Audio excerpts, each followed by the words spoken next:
Hey there, it's Killer Ham, back with another Is It Worth Playing segment. Today, we're taking a look at the post-apocalyptic survival game Forever Skies. Forever Skies thrusts you into a cloud-shrouded world where survival is paramount, and the mystery of the past looms large. Your main goal? Navigate the hostile environment, unravel the mystery of old Earth, and most importantly, survive its harsh landscapes. The core mechanics of the game revolve around exploration, resource gathering, and crafting. This forms a game loop that allows for continuous progression and deepens your immersion into the world. It's simple to learn, especially if you've dabbled in survival games like Subnautica. And I really mean it. This game feels like Subnautica from the music to the environment to the core mechanics and gameplay loop. You can't play this game for 2 seconds without thinking about Subnautica. It's clearly inspired by Subnautica, and you can feel it the entire time you're playing the game. Warning, oxygen level is low. My favorite part of Forever Skies is the airship. Within the first 20 minutes of gameplay, the player is given a fully upgradable, customizable airship, and it's just really cool. It's a home base that travels with you, similar to the feeling of the Cyclops from Subnautica. Except in Subnautica, you don't have as much customization as you do in Forever Skies. For me, this added a really cool element of customization plus practicality.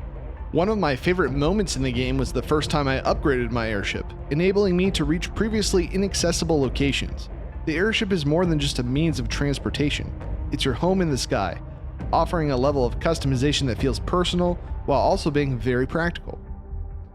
Similar to other games of this genre, the environment of Forever Skies can be harsh. Below your ship swirls an ocean of pollutants that will spell doom if you venture too low. Even in the air, lightning storms can appear and they will destroy your airship if you're not careful. The harsh environment is quite immersive, and I think the developers did a great job with it. The game's ambience overall is fantastic.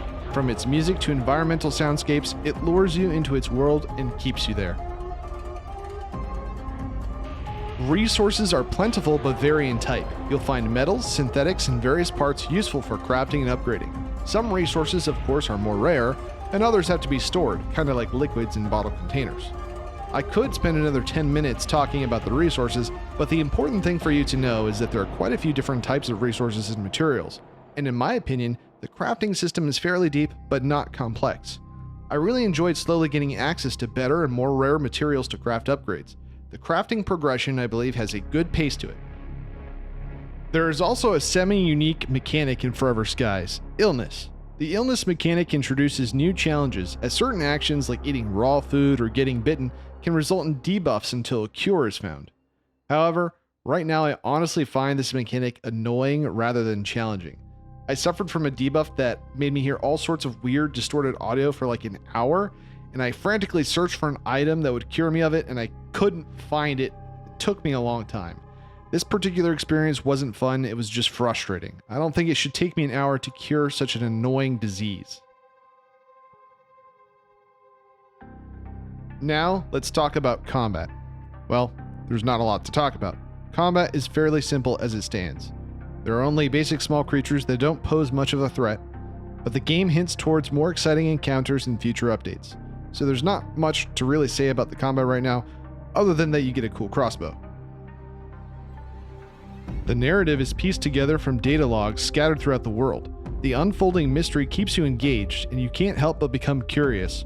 There's a lot to learn already for the story, and as the game progresses through early access, I'm sure we will learn more.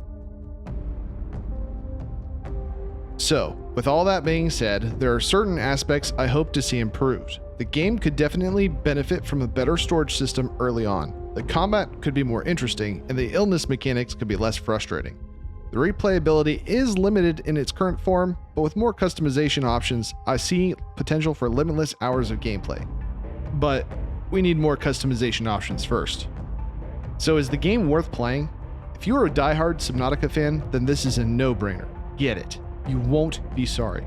But if you aren't a Subnautica fan, or if you want more than just 6 to 10 hours of content, then I would recommend adding it to your wishlist and checking back in a few months. The devs are promising a lot more content in the future, such as farming, more customization, more crafting, more story, and more, well, just everything. So that's my take on Forever Skies. Let me know your thoughts in the comments below. Have you already been playing Forever Skies? Let me know about your experiences. If you like this video, don't forget to hit the like and subscribe buttons. You can also follow me on twitch.tv/killerham for live gameplay Mondays through Wednesdays at 8:30 p.m. Eastern Time. Thanks for watching. I'll catch you next time.